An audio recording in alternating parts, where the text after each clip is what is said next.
ఏర్పాటు చేసినటువంటి దేవుని దాసులు మరి సహోదరులు గోవిందరెడ్డి అన్న గారి కుటుంబానికి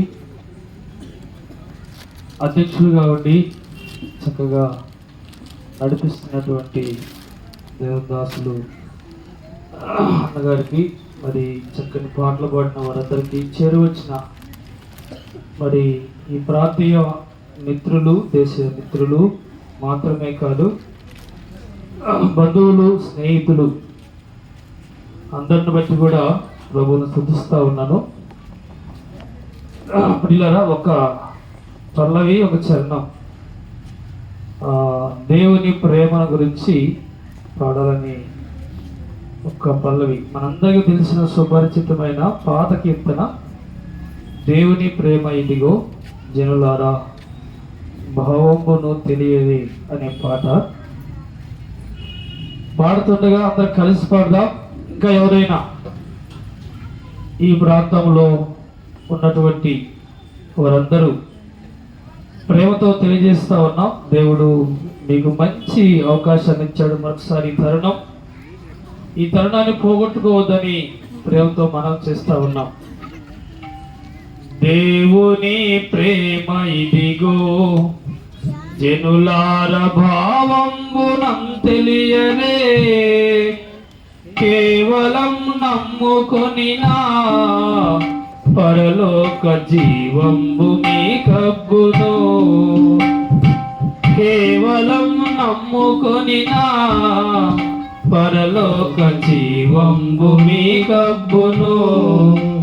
దేవుని ప్రేమ ఇదిగో జనులార భావంబునం తెలియరే, కేవలం నమ్ముకొనినా పరలోక జీవంబు మీ కబ్బును. మానవుల రక్షింపను దేవుండు తన కుమారుని పంపెను, మన శరీరము దాల్చెను ఆ ప్రభువు మన పాపమకు దూరుడే. మానవుల రక్షింపను దేవుండు తన కుమారుని పంపెను, మన శరీరము దాల్చెను ఆ ప్రభువు మన పాపముకు దూరుడే. దేవుని ప్రేమ ఇదిగో జనులార భావంబునం తెలియరే, కేవలం నమ్ముకొనినా పరలోక జీవంబు మన కబ్బును. పరలోక జీవంబు మన కబ్బును. ప్రియులారా, ఈ రాత్రికాల సమయంలో చేయవచ్చిన మీ అందరికీ ప్రభు యేసుక్రీస్తు నామములో నా హృదయపూర్వక ప్రేమ వందనాలు. అందరికీ వందనాలు. దయగల దేవుడు తన మహాకృప చేత మరొక పర్యాయం మరి ఈ రాత్రికాల సమయంలో దేవుని దాసులు సహోదరులు గోవిందరెడ్డి అన్న గారి గృహం మీద ఈ విధంగా కూడికి ఏర్పాటు చేయడం దేవుడు మరొకసారి మనకిస్తున్న అవకాశం. పిల్లరా, ఆయా ప్రాంతాల్లో ఉన్న ఈ కాలనీ వాసులందరూ దూరంగా ఉన్న దగ్గరగా ఉన్న శబ్దయంత్రం ద్వారా ఆలకిస్తున్న మీరు ఎవరైనా సరే కొద్దిసేపు, రోజు మనకుండే పనులు మనకుంటాయి, రోజు ఎన్నెన్నో వార్తలు వింటూనే ఉంటాం. అయితే ఈ చల్లపూట దేవుడు ప్రేమించి ఆయన ప్రేమ వార్తను తెలియజేస్తుండగా ఆయా ప్రాంతాల్లో ఉన్న మిత్రులందరూ, నా దేశీయ ప్రజలందరూ కూడా ఆలకించాలని ప్రేమతో మనం చేస్తున్నాం. సహోదరులు మిమ్మల్ని ప్రేమించి మీ రక్షణ కొరకై వారు ఏర్పాటు చేసిన ఈ చక్కని కూడికను సద్వినియోగపరచుకోవాలని ప్రేమతో మనం చేస్తూ ఉన్నాం. బైబిల్ గ్రంథంలో నుండి కొన్ని సంగతులు మనం త్వరగా జ్ఞాపకం చేసుకుందాం. చూడండి, అపోస్తుల కార్యం గ్రంథం 10వ అధ్యాయం మొదటి 2 వచనాలు చదువుకుందాం. ఇటలీ పటాలమనబడిన పటాలములో శతాధిపతి అయిన కొర్నేలి అను భక్తిపరుడొకడు కైసరులో ఉండెను. అతడు తన ఇంటి వారందరితో కూడా దేవుని యందు భయభక్తులు గలవాడై ప్రజలకు బహు ధర్మం చేయుచు ఎల్లప్పుడూ దేవునికి ప్రార్థన చేయువాడు. మరొక మాట చదువుకుందాం. 22వ వచనం. అందుకు వారు, నీతిమంతుడు, దేవునికి భయపడువాడును, యూదా జనులందరి వలన మంచి పేరు పొందిన వాడైన శతాధిపతి కొర్నేలియను ఒక మనుషుడు ఉన్నాడు. అతడు నిన్ను తన ఇంటికి పిలువనంపించి నీవు చెప్పు మాటలు వినవలనని పరిశుద్ధ దూత వలన బోధింపబడినని చెప్పిరి. అప్పుడు అతడు వారిని లోపలికి పిలిచి ఆతిథ్యం ఇచ్చాడు. మరొక మాట చదువుకుందాం. 30వ వచనం నుండి చదువుకుందాం కొన్ని మాటలు. అందుకు కొర్నేలి, 4 దినముల కిందట పగలు 3 గంటలు మొదలుకొని ఈ వేళ వరకు నేను ఇంత ప్రార్థన చేయుచుండగా ప్రకాశమానమైన వస్త్రం ధరించిన ఒకడు నా ఎదుట నిలిచి, కొర్నేలి, నీ ప్రార్థన వినబడెను, నీ ధర్మకార్యములు దేవుని సముఖమందు జ్ఞాపకముంచబడి ఉన్నవి గనుక నీవు యొప్పేకు వర్తమానం పంపి పేతురును మారుపేరు గల సీమోను పిలిపించుము. అతడు సముద్రపు ధరనున్న చర్మకారుడైన సీమోని ఇంట దిగి ఉన్నాడని నాతో చెప్పాను. వెంటనే నిన్ను పిలిపించి తిని, నీ వచ్చినది మంచిది, ప్రభువు నీకు ఆజ్ఞాపించినవన్నీ వినుటకై ఇప్పుడు మేమందరం దేవుని ఎదుట ఇక్కడ కూడి ఉన్నామని చెప్పాను.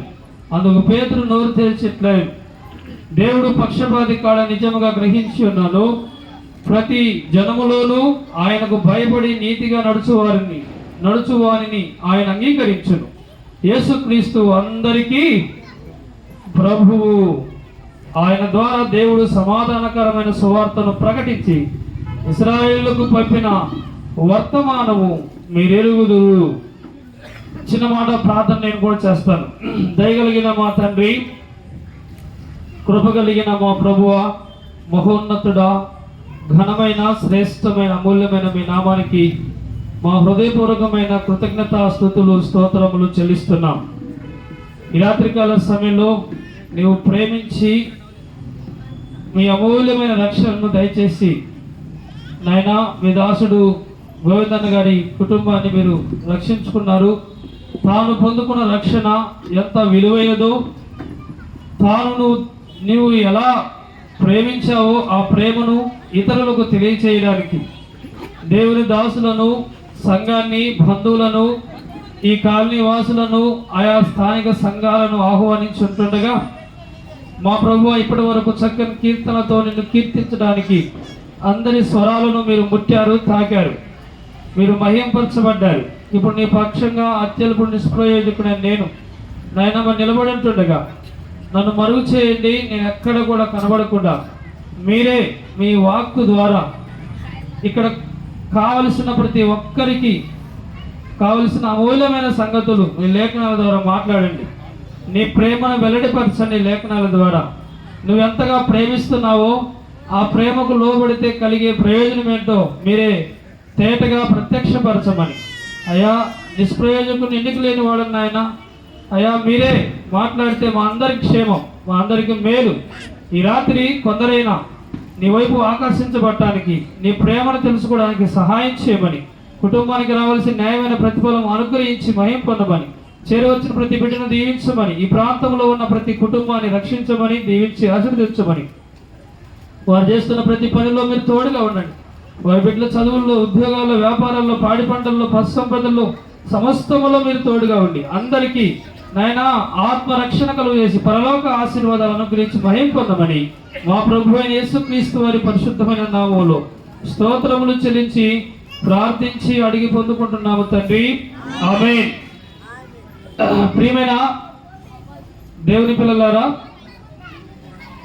బళ్ళారి పట్టణంలో ఉన్న ప్రియమైన వాళ్ళారా, మీ అందరికీ ప్రేమతో తెలియజేసే మాట ఏంటంటే, దేవుడు మరి కొర్నేలి కుటుంబాన్ని ఆనాడు ఇటలీ పటాలంలో ఆయన ఉన్నాడు, ఈనాడు మరి బళ్ళారి పట్టణంలో మరి దేవుని దాసులు సహోదరులు మరి గోదిరెడ్డి గారి కుటుంబాన్ని, ఆ కుటుంబం అంతతో కలిసి దేవుని సేవించడం ఎంతో మరి ధన్యకరం. ఆయన ప్రార్థన ఏ విధంగా దేవుడు విన్నాడో అలాగే ఈ దాసుని ప్రార్థన కూడా దేవుడు విని ఈ రాత్రి మరి మీ మధ్యకు మమ్మల్ని అందరినీ పిలిచి ఆయన ప్రేమగల మాటలు తెలియజేయడానికి ఇష్టపడతా ఉన్నాడు.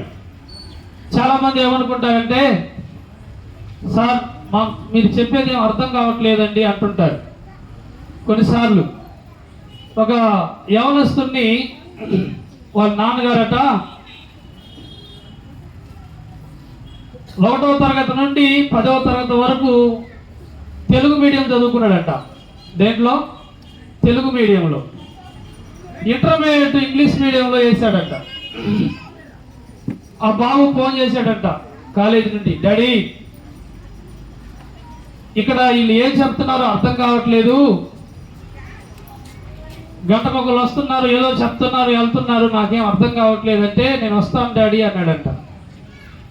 అప్పుడు వాళ్ళ నాన్న అన్నాడంట, బాబు నేను ఒక పెద్ద కాలేజీలో చేర్చాను అని అందరికీ చెప్పాను, ఫీజు కూడా కట్టాను, నువ్వు వచ్చేస్తే నేను చెప్పిన మాటలన్నీ వ్యర్థమైపోతాయి, పరువు కొద్దీ, దయచేసి నువ్వు ఫెయిల్ అయినా నాకు ఇబ్బంది లేదు, నేను ఎట్లా ఫీజు కట్టేశాను, నీకు అర్థమైనా అర్థం కాకపోయినా ప్రతి క్లాసుకు వెళ్ళు, కూర్చో, శ్రద్ధగా విను, అర్థమైనా అర్థం కాకపోయినా ఆ టీచర్స్ చెప్తుంది, ఆ లెక్చరర్ చెప్తుంది, శ్రద్ధగా విను, లాస్ట్లో ఫైనల్ ఎగ్జామ్స్లో ఫెయిల్ అయినా నేనేమని నిన్ను ఇప్పుడైతే రావద్దు నాన్న అని చెప్పాడట. సరే ఆ పిల్లవాడు నాన్న చెప్పినట్లే చేశాడు, శ్రద్ధగా వింటున్నాడు, అర్థమైనా అర్థం కాకపోయినా అటు ఇటు తిరిగి చూడలేదు, ఒక్కరోజు కూడా క్లాస్ ఎగ్గొట్టలేదు, శ్రద్ధగా వెళ్తా ఉన్నాడు. 6 నెలలు పోయేసరికి ఆ సారాలు చెప్పేదంతా బాగా ఎక్కింది, బాగా అర్థమైంది. ఎందుకంటే ఒక్క క్లాసు కూడా ఎగ్గొట్టకుండా అర్థమైన అర్థం కాకపోయినా శ్రద్ధగా వింటున్నాడు. అట్లా శ్రద్ధ పెట్టి వింటా ఉన్నప్పుడు తనకి బాగా అర్థమైపోయింది. 6 నెలల తర్వాత ఫస్ట్లో అర్థం కాలేదు, 1 నెల అర్థం కాదు, 2 నెలలు అర్థం కాదు, 3 నెలలు అర్థం కాలేదు, కానీ 6 నెలల తర్వాత చక్కగా అర్థమైంది. ఫైనల్ ఎగ్జామ్స్లో ఫస్ట్ క్లాస్లో పాస్ అయ్యాడు. ఇంటికి రావాల్సిన వాడు, వెళ్ళిపోవలసిన వాడు ఈ రాత్రి కావాల్సిన వాళ్ళు ఎందుకు మాట చెప్పారంటే, మీలో ఎవరైనా మాకు అర్థం కావట్లేదని దయచేసి ఎవరి ఇంటికి వెళ్ళొద్దు, మాకు అర్థం కావట్లేదని మీ చెవులు మూసుకోవద్దు, వింటా ఉంటే దేవుడే అర్థమయ్యేటట్లు చేస్తాడు. కాబట్టి ఈ రాత్రికాల సమయంలో ఆయన ప్రేమించి నిన్ను నీ అంతరకు నువ్వు రాలేదు, ప్రేమించి ఆయన సంకల్పంలో నువ్వు ఉన్నావు కాబట్టి నువ్వు వచ్చావన్నమాట. ఇక్కడ మనం చదువుకున్న భాగంలో కొర్నేలి అంటున్నాడు 33వ వచనంలో, వెంటనే నిన్ను పిలిపించి తిని నీ వచ్చినది మంచిది, ప్రభువు నీకు ఆజ్ఞాపించినవన్నీ వినుటకై మేమందరము దేవుని ఎదుట ఇక్కడ కూడి ఉన్నాం. మనం ఎక్కడున్నాం ఇప్పుడు? దేవుని ఎదుట ఉన్నాం, దేవుని ఎదుట కూడి ఉన్నాం, దేవుని ఎదుట దేవుని మాటలు వినడానికి కూడి ఉన్నాం. ఈ ప్రపంచం అంతా కూడా ఈ దినం క్రిస్మస్ గా, మరి పర్వదినముగా అనేక ప్రాంతాల్లో, అనేక మందిరాల్లో, అనేక ప్రదేశాలలో, మందిరం వెలుపల కూడా కాలనీస్ లో ఇట్లాగనే ఏర్పాటు చేసుకుని యేసుక్రీస్తు ప్రభువు వారు భూమి మీదకి వచ్చిన విధానాన్ని జ్ఞాపకం చేస్తున్నారు రకరకాలుగా. అయితే ఒక విచిత్రం ఏంటంటే, ప్రపంచవ్యాప్తంగా ప్రతి దేశంలో నవంబర్ నుంచే కదా, కొన్ని 1-2 నెలలు ముందుగానే క్రిస్మస్ సెలబ్రేషన్ జరుపుకుంటూ ఉంటారు. ఈ భూమి మీద ఎక్కడైనా మనం చూస్తే ఒక వ్యక్తి పుట్టినరోజు ఒకరోజు జరుపుకుంటారు, 1 గంట 2 గంటలు అయిపోద్ది, కానీ ఇన్ని రోజులు ఎవరు జరుపుకోవడం మనము చూడం. ఇందులో ఏదో ప్రత్యేకత ఉంది అని మనకు అర్థమవుతా ఉంది. అలాగే రాత్రికాల సమయంలో యేసుక్రీస్తు ప్రభు ఈ లోకానికి ఎందుకు వచ్చాడంటే, నేను మరొక కోణంలో జ్ఞాపకం చేయాలనుకుంటున్నాడు. దేవుడు ఆయన తన ప్రేమను చూపించడానికి వచ్చాడు. దేవుడు ఆయన ప్రేమను ఆయన కుమారుడైన యేసుక్రీస్తు ప్రభు ద్వారా ఆయన తన ప్రేమతో వెల్లడిపరుస్తా ఉన్నాడు. అలాగైతే దేవుడు ప్రేమ చూపించాలంటే ఆయన ఏమై ఉండాలి చెప్పండి? ఆయన ప్రేమై ఉండాలి. ఎందుకంటే నా దగ్గర లేకుండా నేను చూపించలేను. నా జోబులో 100 రూపాయలు ఉంటే ఇక 100 ఉన్నాయని చూపిస్తా, లేకపోతే ఏం చూపించగలను? నా దగ్గర సెల్ ఫోన్ ఉంటే ఇంకో నా దగ్గర సెల్ ఫోన్ చూపించగలను. నా దగ్గర ఏదైనా ఒకటి ఉంటేనే చూపించగలను, అలా లేని చూపించలేను కదా. అలాగే ప్రభువైన యేసుక్రీస్తు వారు ఆయన ప్రేమను చూపించడానికి ఈ లోకానికి వచ్చాడంటే ఆయన దగ్గర ఏముంది చూద్దాం. చూడండి, యోహాను రాసిన మొదటి పత్రిక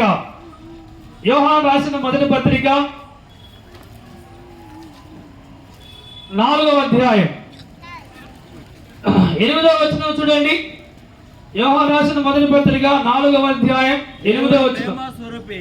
చాలు. దేవుడు ఎవరంట?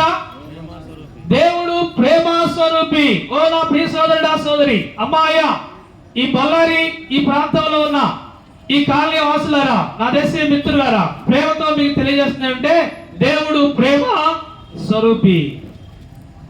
దేవుడు ప్రేమ స్వరూపి. ఆయన మానవులను ప్రేమిస్తున్నాడు. అలాగైతే ఈ రాత్రికాల సమయంలో ఆ ప్రేమించిన దేవుడు ఎవరిని ప్రేమిస్తున్నాడు? చూడండి, ఎవరిని ప్రేమిస్తున్నాడు అంటే బైబిల్ గ్రంథంలో యోహాను సువార్త 3వ అధ్యాయం 16వ వచనం చూడండి. ఇది బైబిల్ గ్రంథానికి చాలా మూల వచనం అండి. ఈ వచనాన్ని అంటారు బైబిల్ పండితులు ఏమంటారంటే ఇది మినీ బైబిల్ అంటారు. ఈ ఒక్క వచనాన్ని మినీ బైబిల్. ఎందుకంటే బైబిల్ గ్రంథంలో 66 గ్రంథాలు ఉన్నాయి. ఈ పుస్తకంలో 66 గ్రంథాలలో 1189 అధ్యాయాలు ఉన్నాయి. ఈ అధ్యాయాల నిండా, ఈ గ్రంథాల నిండా దేవుని ప్రేమ నిమిడింది. మానవుణ్ణి దేవుడు ఎలా ప్రేమిస్తున్నాడో ఆ ప్రేమను వెల్లడిపరిచే సంగతులు ఈ గ్రంథంలో ఉన్నాయి ప్రియులారా. చూడండి, అక్కడ ఒక మాట ఉంది. ఏమన్నాడంటే దేవుడు లోకమును ఎంతో ప్రేమించెను. ఆయన ప్రేమ గల దేవుడు కాబట్టి మానవుల్ని ఎంతో ప్రేమించాడంట. లేక లోకము ఎంతో ప్రేమించాలన్నాడు. లోకం అంటే ఎవరు? చూడండి, లోకం అంటే మనుషులు. లోకంలో ఉన్న మనుషులందరినీ ప్రేమిస్తున్నాడు. దేశం అంటే మట్టి కాదు, దేశం అంటే మనుషులే అని మన కవి అన్నాడు కదా, గురుజాల అప్పారావు గారు. అంటే దేశంలో ఉన్న మానవులందరినీ ఆయన ప్రేమిస్తున్నాడు. ఇంతకీ దేశంలో మానవులు, ఈ ప్రపంచవ్యాప్తంగా మానవులు ఎలా ఉన్నారు ఒకసారి మనం జ్ఞాపకం చేసుకోవాలి. ఎందుకంటే మనము ఆయన ఎంతగా ప్రేమిస్తున్నాడంటే అసలు ఎవరిని ప్రేమిస్తున్నాడు? అందరినీ ప్రేమిస్తున్నాడు. అసలు ఎలాంటి సమయంలో ఉన్నప్పుడు ప్రేమిస్తున్నాడు? చూడండి, కొన్ని మాటలు త్వరగా జ్ఞాపకం చేసుకుందాం. రోమపత్రిక 5వ అధ్యాయం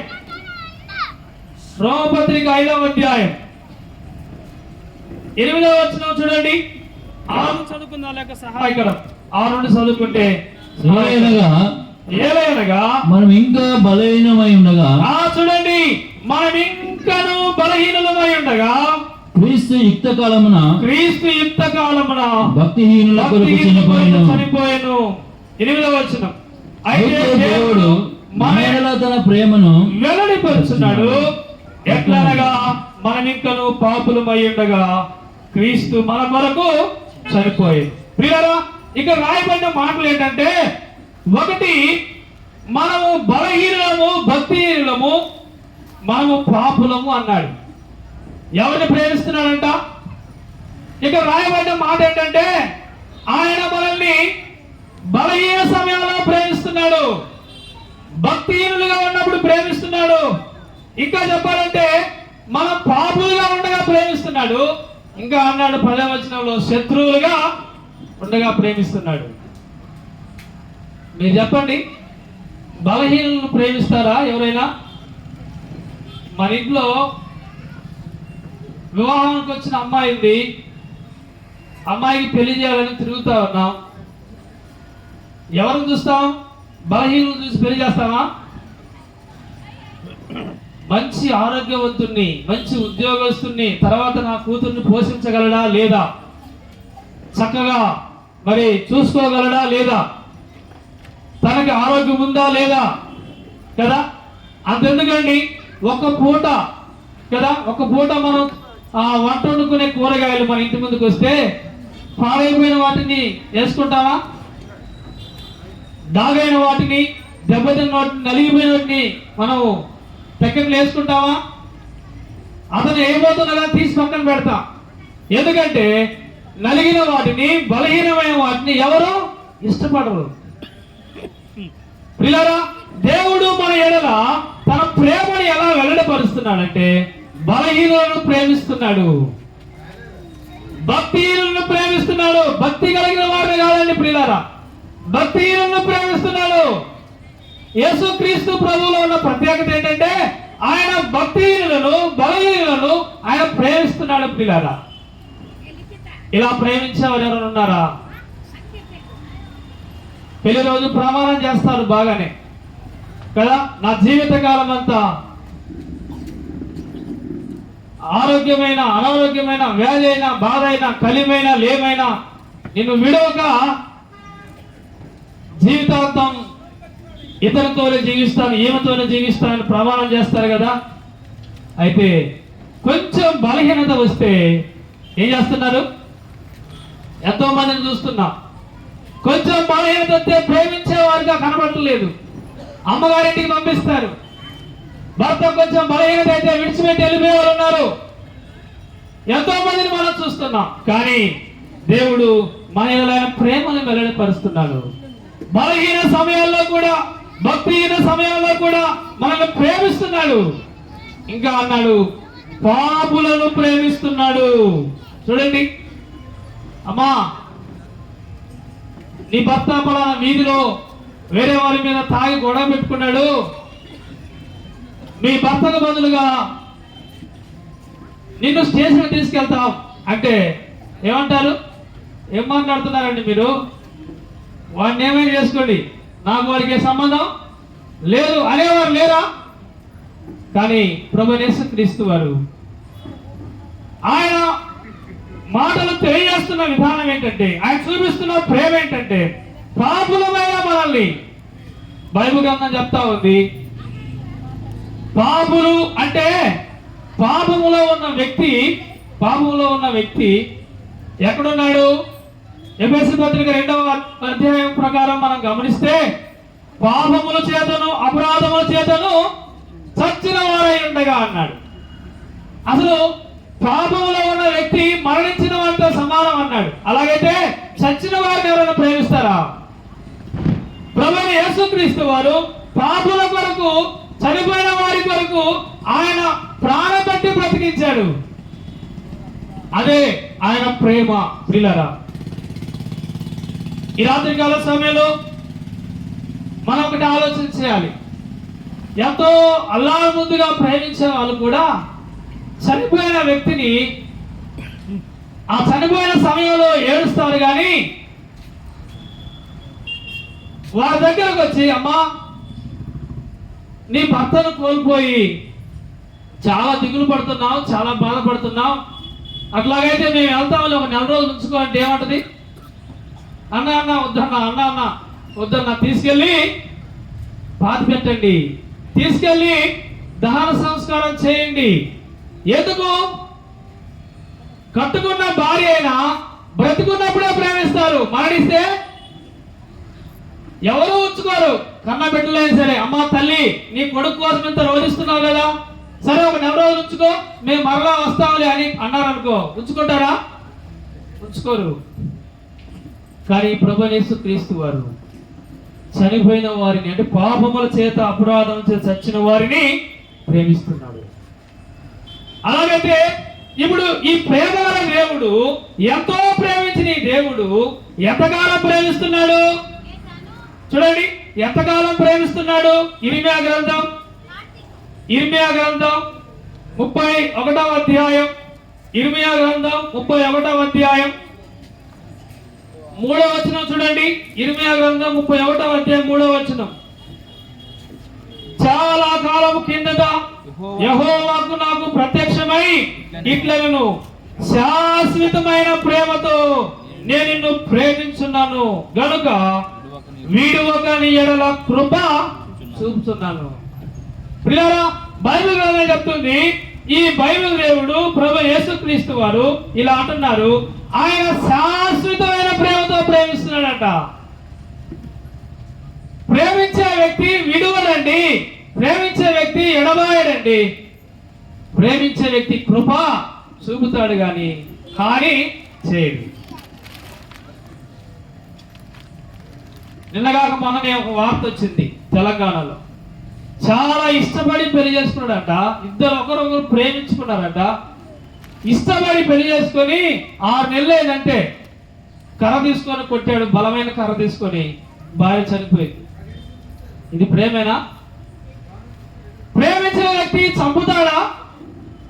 బైబిల్ చెప్తా ఉంది, ప్రేమించి నేను శాశ్వతమైన ప్రేమతో నిన్ను ప్రేమించి విడవలేదు అంటున్నాడు. ఎటువంటి సమయం విడవలేదు? మానవుడు చెడిపోయినా విడిచిపెట్టలేదు, మానవుడు పతనమైన విడిచిపెట్టలేదు, మానవుడు దేవునికి విరోధిగా శత్రువుగా జీవిస్తున్నా విడిచిపెట్టలేదు. అది ప్రేమ. పిల్లరా, దోర్నాలని మా ప్రాంతంలో అడవుల దగ్గర ఉంటుంది అన్నమాట. శ్రీశైలం వెళ్ళేటప్పుడు తగిలింది దోర్నాలని. అక్కడ నుంచి శ్రీశైలం వెళ్ళాలంటే అక్కడ నుంచి వెళ్ళాలి. ఒక యవనస్తుడు, వాళ్ళు కూడా ప్రేమించి పెళ్లి చేసుకున్నారు. భార్య అన్నదట, ఏమండి చిన్న వయసు, మన ఇద్దరం ఇష్టపడి పెళ్లి చేసుకున్నాం, తల్లిదండ్రులు కూడా మనకు దూరంగా ఉన్నారు, వాళ్ళు అడవుల్లో జీవిస్తారు, ఏట ఆడతారనమాట. అంబులేసి ఏమన్నా జంతువులు రాకుండా అంబులు ఉపయోగిస్తూ ఉంటారు.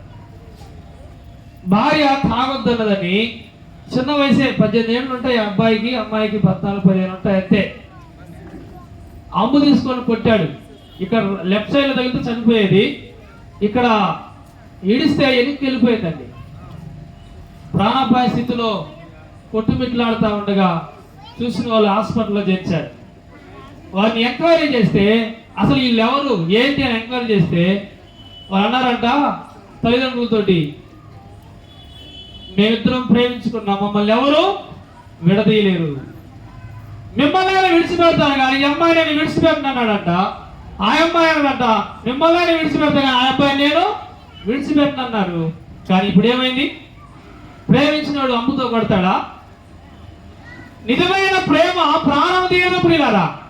నిజమైన ప్రేమ ఏం చేసిందంటే ప్రాణము పెడుతుంది. ప్రేమించిన దేవుడు శాశ్వత కాలం.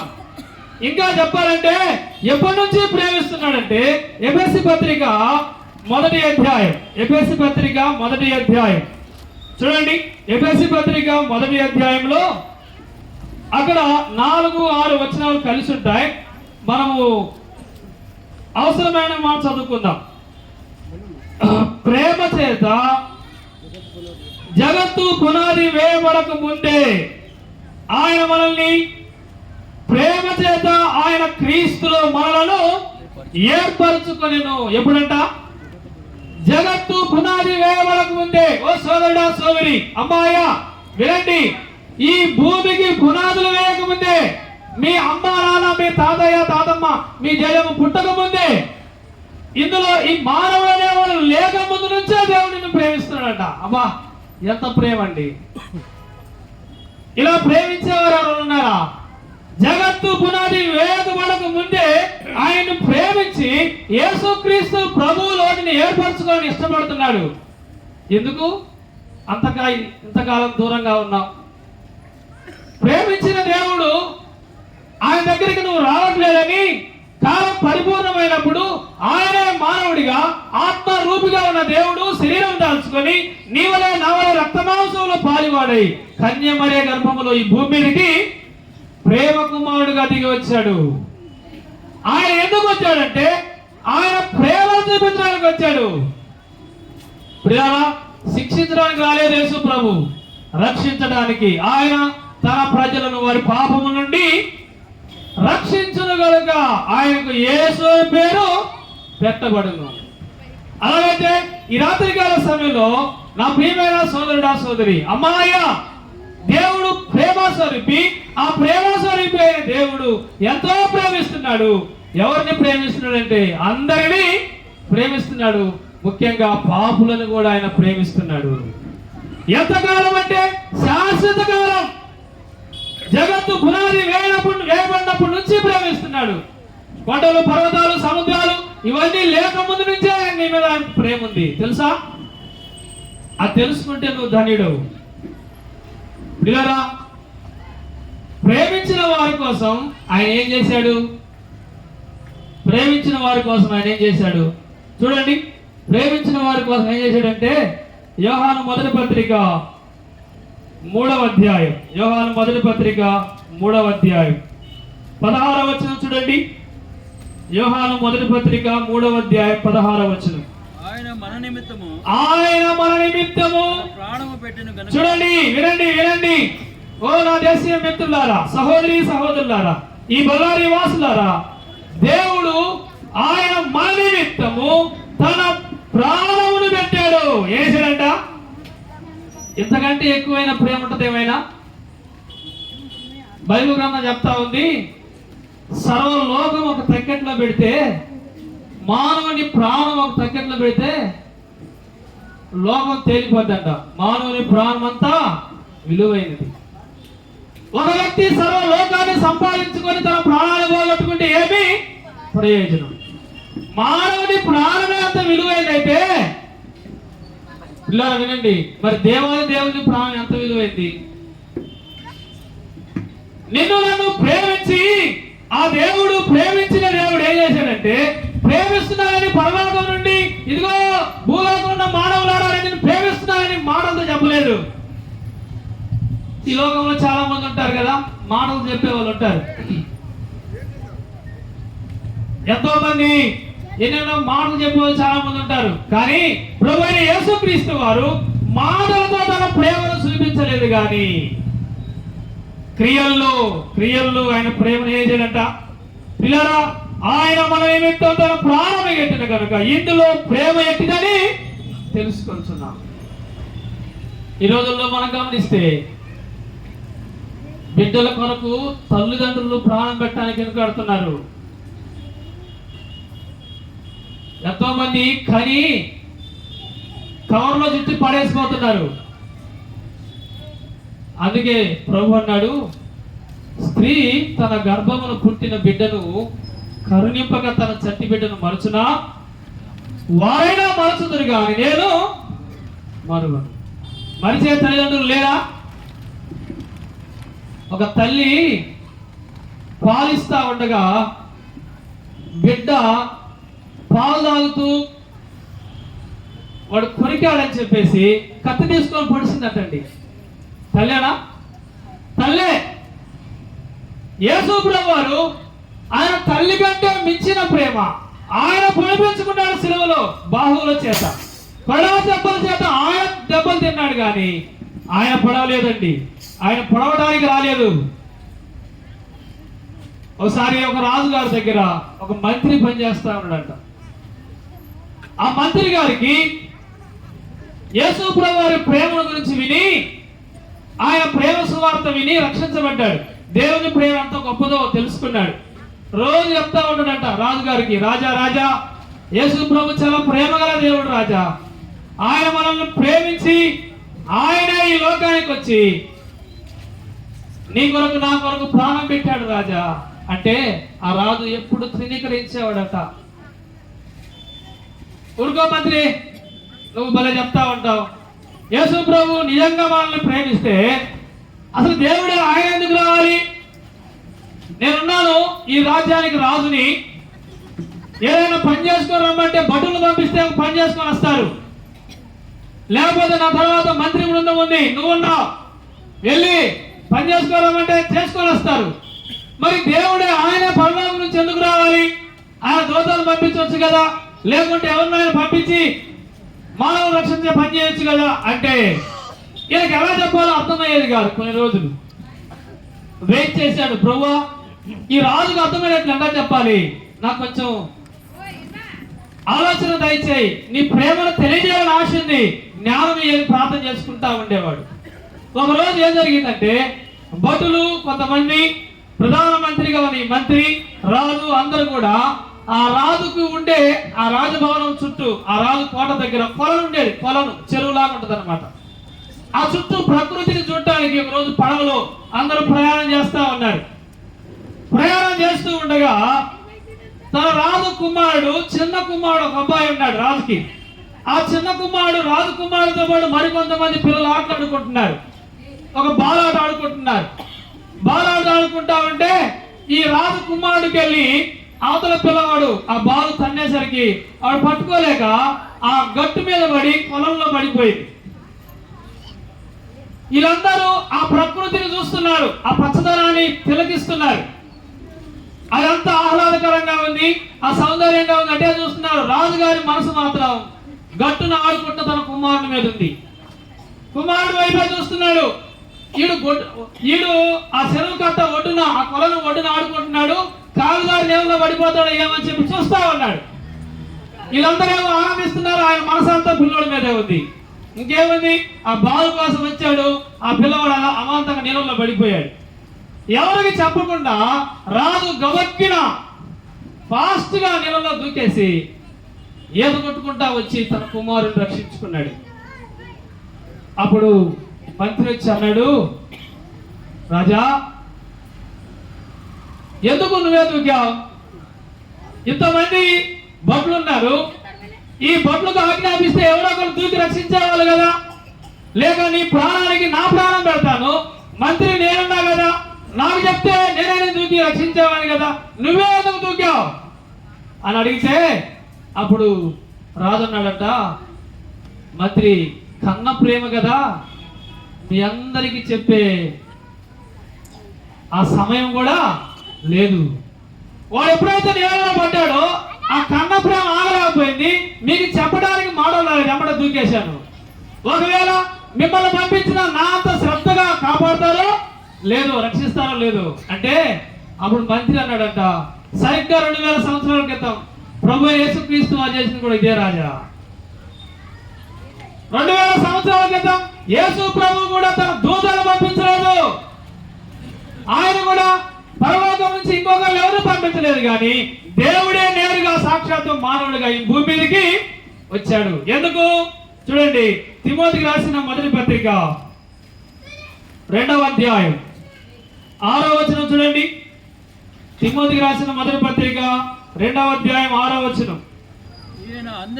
ఈయన అందరి కొరకు విమోచన క్రయధనముగా తన్ను తానే సమర్పించుకొనెను. చూసారా, ఈయన అందరి కొరకు. చాలా మంది అనుకుంటున్నారు యేసు ప్రభు అంటే కొందరికి అనుకుంటున్నారు. కాదు కాదు, అందరి కొరకు. సూర్యుడు ఎంతమందికి అండి? అందరికి. చంద్రుడు ఎంతమందికి? అందరికి. మరి సృష్టికర్త అందరికి. వినండి వినండి, అందరి కొరకు ప్రాణం పెట్టాడు. ఫలానా కులానికి, ఫలానా మతానికి, ఫలానా దేశానికి, ఫలానా జిల్లాకి, ఫలానా రాష్ట్రానికి అని చెప్పలేదు పిల్లారా. యేసుక్రీస్తు అందరి కొరకు ఆయన విమోచన క్రయధనం చెల్లించడానికి ప్రభు యేసుక్రీస్తు ఈ లోకానికి వచ్చాడు. కారణం ఏంటంటే మానవుణ్ణి ప్రేమించాడు కాబట్టి. మానవుణ్ణి ప్రేమించాడు కాబట్టి. ఒక మాట చూడండి, 2వ కొరింథీ పత్రిక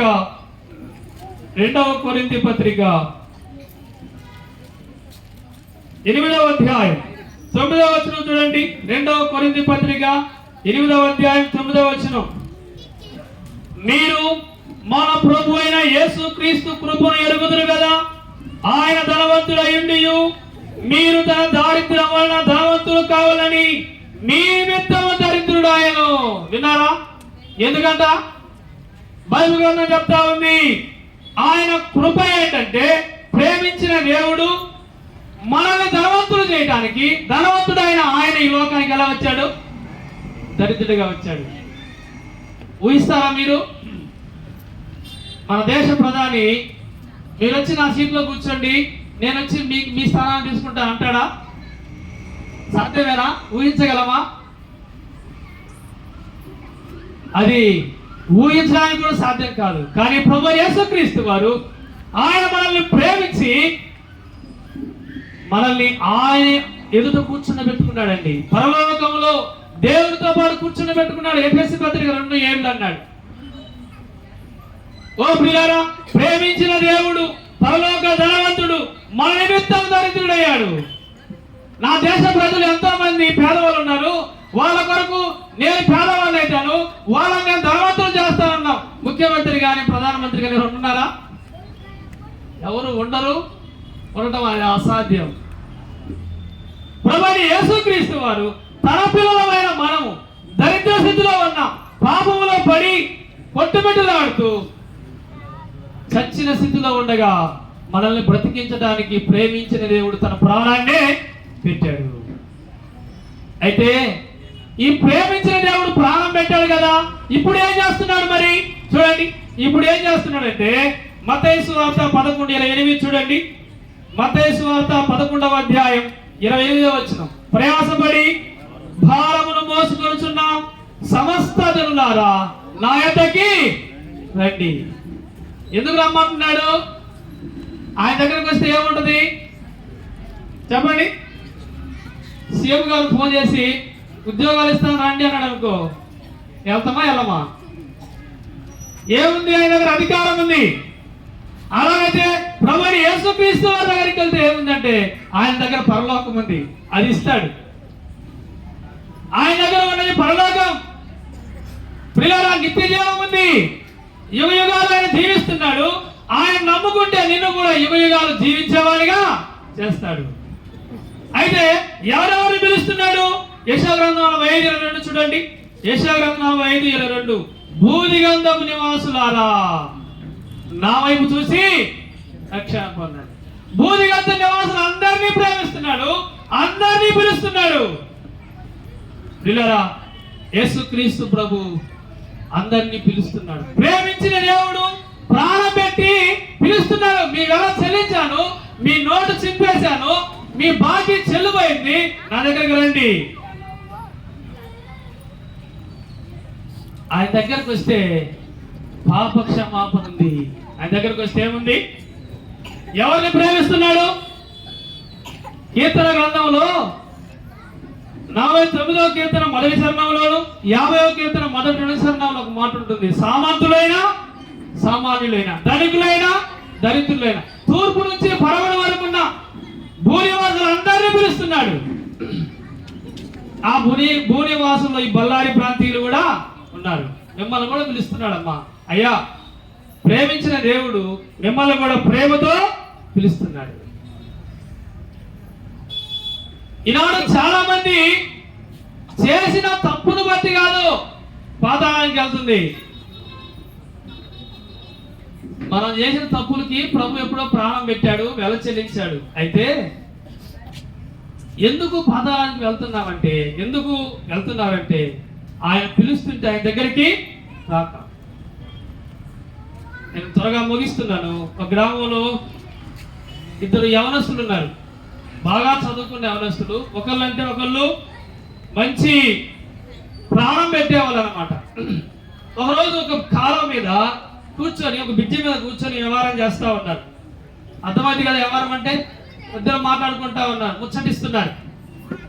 అయితే ఈ స్నేహితుడు మరొక స్నేహితుడు జోక్స్ వేసుకుంటున్నారు, నవ్వుకుంటున్నారు. ఇద్దరు చాలా మంచోళ్ళు. ఒకడంటే ఒకడికి ప్రాణం, వారిని విడదీయలేరు. నవ్వుకుంటూ ఈ చక్కెర గిల పెడుతున్నాడు ఒక స్నేహితుడు మరొకడికి. ఈయనేంటంటే ఆ నవ్వు ఆపుకోలేక ఆ యొక్క సంతోషంలో ఆ ఇద్దరు బాగా తమాషగా ఉన్నారు, జారి నీళ్ళలో పడిపోయాడు. పెద్ద కాలం అది, వీడికి ఈత రాదు, ఈ పైన కూడా ఈత రాదు, కాపాడటానికి చనిపోయాడు. గ్రామస్తులందరూ చూశారు, ఈయనే వాడి ప్రాణం తీశాడు అని చెప్పారు. పోలీసులు వచ్చారు. గ్రామంలో మంచి పేరుంది ఆ అబ్బాయికి. ఏది కావాలని చేయలేదు, పొరపాటు జరిగింది. అయితే పోలీసులు వచ్చారు, అరెస్ట్ చేశారు, తీసుకెళ్లారు. ఇక గ్రామస్తులు అందరూ అనుకుంటున్నారు, అరే వాడు పొరపాటు చేశాడు కానీ చేయాలని చేయలేదు. మనమందరం వెళ్ళి రాష్ట్రపతి దగ్గరికి వెళ్ళి బ్రతిలాడుకుందాం. అంటే దేశానికి చాలా ప్రయోజనకరం అవుతాడండి, వీడు చాలా మంచోడండి, ఎటువంటి అదేదో పొరపాటు జరిగిందని బ్రతిలాడుకుందాం, క్షమాభిక్ష లెటర్ అడుగుదాం, ఆయన కనికరించి వారికి ఆ శిక్ష తప్పిస్తే చాలా మంచిగా ప్రయోజకుడు అవుతాడని చెప్పి వెళ్ళారు. వారికి తీర్పు వచ్చింది, జైలు వేశారు, కోర్టుకు తీసుకెళ్లారు. అబ్బాయి, ఒక వ్యక్తి నిండు ప్రాణం తీశావు కాబట్టి నీకు మరణ శిక్ష అన్నారు. ఆ జడ్జి గారు మరణ శిక్షను విధించి ఇంటికి వెళ్ళారు. పలానా రోజు అని చెప్పారు. ఈలోపు గ్రామస్తులు అందరూ వెళ్ళారు, రాష్ట్రపతి దగ్గరికి వెళ్ళారు, బ్రతిమలాడారు. అయ్యా, చాలా మంచోడండి, పొరపాటు జరిగిందంటే ఆయన క్షమించాడు, దయగలిగిన మనసు ఇచ్చాడు దేవుడు ఆయనకి. సరే, ఇదిగోని క్షమాభిక్ష లెటర్ రాశాడు. ఆ లెటర్ తీసుకొని ఈయన ఎవరైతే తీర్పు తీర్చా ఆ జడ్జి గారి దగ్గరికి వెళ్ళింది ఆ లెటర్. జడ్జి గారు అన్నారు, ఈ లెటర్ తీసుకొని నేరుగా ఆ వ్యక్తి దగ్గరికి వెళ్తాను. ఆ లెటర్ తీసుకొని జడ్జి గారు ఆ జైల్లో ఉన్న వ్యక్తి దగ్గరికి వెళ్తా ఉంటే అక్కడున్న గార్డు చెప్పాడంట, నీ దగ్గరికి జడ్జి గారు వస్తున్నారంటే. ఎవరు ఆ జడ్జి? కనికరం లేకుండా తీర్పు తీర్చాడు కదా, మరణ శిక్ష చేశాడు కదా అతనా? నేను అసలు అతను వైపు అతను మొహం కూడా చూడండి అని చెప్పి గోడతాడు తిరిగాడు. బాబు, ఇదిగో నీకు ఒక శుభవార్త చెప్పడానికి వచ్చాను, ఇటు తిరుగు అంటే పలకట్లేదు. ఇదిగో ఇటు చూడు అన్నాడు. పావు గంట నిలబడ్డాడు, ఎంతో బతిలాడుతున్నాడు. బాబు ఇటు చూడు అంటే అస్సలు తిరిగి చూడట్లేదు. ఆ జడ్జి గారు చూసి వెళ్ళిపోయాడు. మరుసటి రోజే మరణ శిక్ష. ఇప్పుడు మీరు చెప్పండి, ఆ వ్యక్తి చనిపోయింది చేసిన తప్పుగా, లేకుంటే వచ్చిన క్షమాభిక్ష లెటర్కి అంగీకరించినందుక? దేనికి చనిపోయాడు? చేసిన తప్పు కాదు, చేసిన తప్పు క్షమాపణ వచ్చింది. ఇతడు ఎందుకు అంటే ఆ జడ్జి వైపు తిరగక. ఈనాడు చాలా మంది కూడా మీరు చేసిన పాపాలను బట్టి కాదు నరకానికి వెళ్తుంది పిల్లరా. దేవుడు ప్రేమించి మీ పాప రుణాన్ని, పాప శిక్షను కలవరిశిలో ఆయన వెలచెల్లించాడు. చనిపోయాడు, సమాధి చేయబడ్డాడు, మూడో దినం తిరిగి లేచాడు. ఆయన పిలుస్తున్నాడు, ఆయన దగ్గరకు వస్తే చాలు, అంతే. పాతాళం అనేది మనుషుల కొరకు సృష్టించింది కాదు, గుర్తుపెట్టుకోండి. పాతాళము అపవాదికి వారి దూతలకండి. పోలీస్ స్టేషన్ ఎవరికి? అబ్బాయి, పోలీస్ స్టేషన్ ఖాళీ ఉంది, మీరు ఏ తప్పు చేయకపోయినా రండి, ఇంట్లో ఉన్న వాళ్ళందరినీ తీసుకుపోతామంటారా? అంటే పోలీసులు ఒప్పుకుంటారా? మనం తప్పు చేసిన వాళ్ళకి, రాజ్యాంగాన్ని ఉల్లంఘించిన వారికి, అన్యాయంగా జీవిస్తున్న వారికి, చట్టానికి వ్యతిరేకంగా బ్రతుకుతున్న వారికి. అలాగైతే పాతాళం కూడా దేవుడు మానవుల కొరకు కాదు, అపవాదికి వారి దూతకి. అయితే మానవుడు ఎందుకు పాతాళానికి వెళ్తున్నాడంటే మానవుడు వాడి భుజాల మీద చేతులను తిరుగుతున్నాడు, పాతాళానికి వెళ్తున్నాడు. అపవాదిని ప్రేమిస్తున్నాడు, అపవాదికి లోబడుతున్నాడు, వాడి ప్రేరేపణలకు నవ్వుతున్నాడు. నేను ముగిస్తా ఉన్నాను. ఆయన ప్రేమను త్రోసేస్తే ఏం జరిగింది? తన ప్రేమతో పిలుస్తున్నాడు, పిలిచిన దేవుని దగ్గరికి వెళ్ళకపోతే ఏం జరిగింది? చూడండి ఒక మాట, కొరింథీయులకు రాసిన మొదటి పత్రిక 16వ అధ్యాయం. కొరింథీ మొదటి పత్రిక 16వ అధ్యాయం 22వ వచనం చూడండి. 22వ వచనం, ఎవడైనను ప్రభువును ప్రేమింపకుంటే, చూసారా ఏమవుతాడంట? యేసు ప్రభువు సువార్తల్లో ఒక మాట చెప్పాడు, శపింపబడిన వారలారా, అపవాదికి వారి దూతలకు సిద్ధపరిచిన పాతాళానికి పోవుడి అంటాడంట. దేవుడు నీ కొరకు నిన్ను ప్రేమించి నీ కొరకు పరలోకం నుంచి లోకానికి వచ్చి శిలువలో నీ పక్షంగా ప్రాణం పెట్టి 2 చేతులు చాపి, ఒక తల్లి తన కరములు చాచినట్లుగా, ఒక తండ్రి తన కవిగిట్లోకి పిలిచినట్లు నేను పిలుస్తా ఉంటే, ఆయన ప్రేమను త్రోసివేస్తే శాపగ్రస్తులు అవుతాడు. జాగ్రత్త. శాపం నుంచి విడిపించడానికి ప్రభు యేసుక్రీస్తు వచ్చాడండి. ఆ శాపానికి లోను కావద్దని ప్రేమతో మనం చేస్తున్నాం. శాపం భయంకరమైంది. కారణం ఏంటి? ఎందుకు పాతాళానికి వెళ్తున్నాడంటే మానవుడు చీకటిని ప్రేమిస్తున్నాడండి. దేని ప్రేమిస్తున్నాడు? చీకటిని ప్రేమిస్తున్నాడు. వెలుగును ప్రేమించట్లా, చీకటిని ప్రేమిస్తున్నాడు. అదే మేలు అనుకుంటున్నాడంట. యెషయా గ్రంథంలో ఒక మాట ఉంది చూడండి, 5వ అధ్యాయం 20వ వచనం. యెషయా గ్రంథం 5వ అధ్యాయం 20వ వచనం. యెషయా గ్రంథం 5వ అధ్యాయం 20వ వచనం. కీడు మేలనియు మేలు కీడనియు చెప్పుకొని చీకటి వెలుగనియు వెలుగు చీకటని ఎంచుకున్న వారికి శ్రమ. చేదు తీపనియు తీపు చేదని ఎంచుకున్న వారికి శ్రమ. ఏమనుకుంటాడంట మానవుడు? కీడే మేలనుకుంటున్నాడంట, మేలే కీడు అనుకుంటున్నాడంట. దేవుడు ప్రేమించి అయ్యా రండి నా దగ్గర కంటే అసలు మేము వద్దు, ఆయన దగ్గరికి పోతే మనకు అంత మేలు జరగదు, కీడే అనుకుంటున్నారు. చీకటినే ప్రేమిస్తున్నారు. యోహాను సువార్త 3:16లో కింద అన్నాడు, ఎందుకు రావట్లేదంటే మానవులు చీకటిని ప్రేమిస్తున్నారంట. 3వ అధ్యాయం 19వ వచనం చూడండి. 3వ అధ్యాయం 19వ వచనం. ఆ తీర్పు ఇదే, వెలుగు లోకంలోనికి వచ్చిన గాని తమ క్రియలు చెడ్డమైనందున మనుషులు వెలుగును ప్రేమింపగా చీకటినే ప్రేమిస్తున్నారు. అమ్మాయ్యా, చీకటిని ప్రేమిస్తే చీకటి రాజ్యానికి వెళ్తావు. ఆరణ అగ్నిగుండం ఉంది. నిన్ను ప్రేమించిన దేవుడు ఆ చీకటి నుంచి విడిపించడానికి వచ్చాడు. హైదరాబాద్ లో ఒక వ్యక్తి ఆటో నైట్ 9 గంటల కానీ తోలుతాడంట, పగులంతా పడుకుంటాడంట. నైట్ 9 గంటల కానించి ఆటో తోలుతాడంట. ఏందయ్యా ఇది చేసే పని అంటే, ఊరు బయట ఎక్కడైనా సోదరీలు ఒక్కరు నడిచి వస్తా ఉంటే అమ్మ చాలా మంచి మాటలు చెప్తాడంట. అమ్మ మీ అడ్రస్ నాకు తెలుసు, మిమ్మల్ని క్షేమంగా తీసుకెళ్తాను ఎక్కడ అంటాడంట. చెట్లలో తీసుకెళ్తాడు, ఆమెకేదో మొత్తం మంది ఇస్తాడు, ఆ అమ్మాయి ఇబ్బంది పెడతాడు, అట్లా జీవిస్తా ఉంటాడంట. అంటే పగలంతా బయటికి రాడు. అంటే వీడు మేలును ప్రేమించడు, వెలుగును ప్రేమించడు, చీకటినే ప్రేమిస్తా ఉంటాడు. ఒకరోజు ఒక లేడీ తప్పించుకుంది. బైబిల్ గ్రంథం చెప్తుంది, పాపము మనల్ని పట్టుకుంటుంది అన్నాడు. పాపం ఏం చేసిందంట? పాపం పట్టుకుంటుంది, ఖచ్చితంగా పట్టుకుంటుంది. అయితే ఆ లేడీ తప్పించుకొని పోలీస్ స్టేషన్కి వెళ్ళింది. వాడిని పట్టుకొచ్చారు. ఎంక్వైరీ చేస్తే ఎంతో మంది జీవితాలను పాడు చేశాడట.